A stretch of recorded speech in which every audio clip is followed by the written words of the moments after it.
Okay, let's talk about something we've all fought a battle with. It's one of the most annoying things in any home, that stubborn, creeping black mold in the bathroom. You clean it, you air the room out, you make sure the fan is on, but somehow it just keeps coming back. So what's really going on here? Let's get into it. This is the question, right? It's the one that drives us all a little crazy. It feels like this impossible puzzle. You do everything you're supposed to, you put in the elbow grease with all the sprays and sponges, but the results never seem to last. It is such a frustrating cycle, and today we are going to figure out how to break it. And this cycle is just infuriating. It honestly can make you feel like you're doing something wrong or that you're just not cleaning hard enough. But what if I told you the problem probably has almost nothing to do with your cleaning routine at all?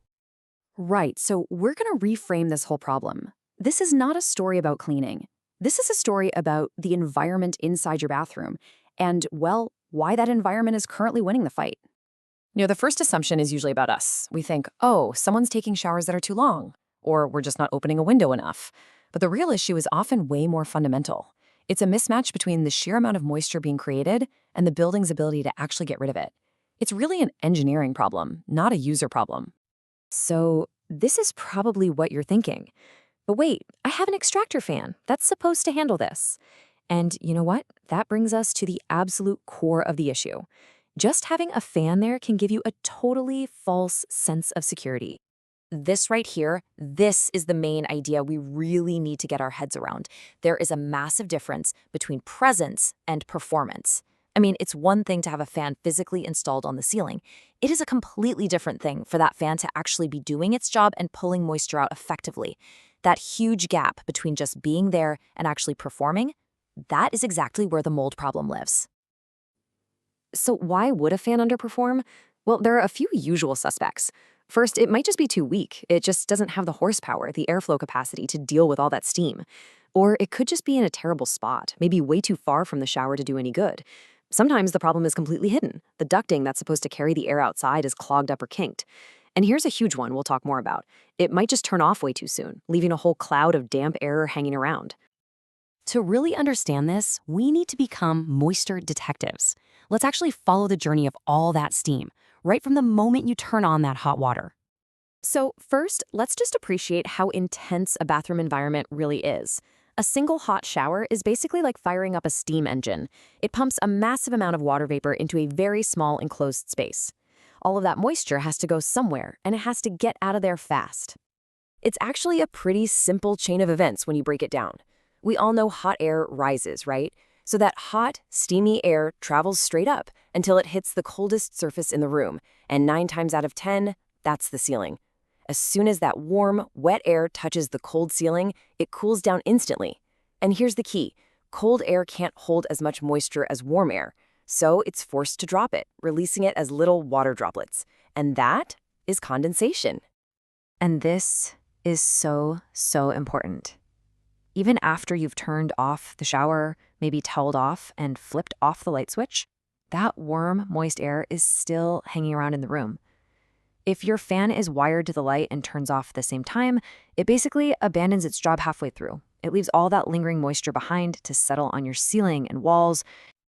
Now, the good news here is that your bathroom is probably already shouting clues at you, telling you exactly what the problem is. You just have to learn how to read the signs. Okay, pay close attention to this, because this is the #1 clue. If you regularly see droplets of water, condensation, on your ceiling after a shower, that is a massive red flag. It is your bathroom telling you loud and clear that your fan is losing the battle against moisture.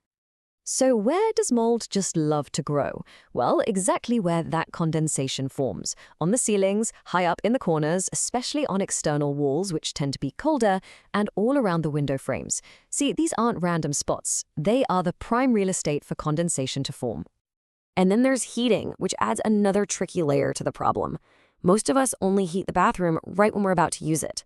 This creates a really bad cycle. The room gets warm and super steamy, then the heat clicks off and it cools down fast. That rapid cooling forces even more moisture to condense onto the cold surfaces. Now, do that every single day and you're basically serving up a fresh drink of water for the mold to thrive on. Okay, so let's pull all these pieces together. It's really time to stop thinking of mold as just a stain that needs to be cleaned and start seeing it for what it is, a signal from a system that is not working the way it should. Think about it. Every single time you scrub that mold away, all you're really doing is hitting the reset button on the symptom. You haven't actually changed the underlying conditions in the room that allowed it to grow in the first place. And that is why it always comes back. So what's the actual goal here? It's something called functional moisture control. This is what a healthy working bathroom looks like. It's a room where the steam clears out fast, where the walls and ceiling actually get a chance to dry completely, and where mold simply doesn't have a reason to come back. And this really is the key takeaway. The mold you see on your ceiling is not a cosmetic problem. It's a functional problem. It's a sign that your bathroom, as a system for managing water and moisture, is failing. And so, after looking at all of this, it really just boils down to one simple question you have to ask yourself. Is your bathroom system actually working for you, or are you just constantly working on it?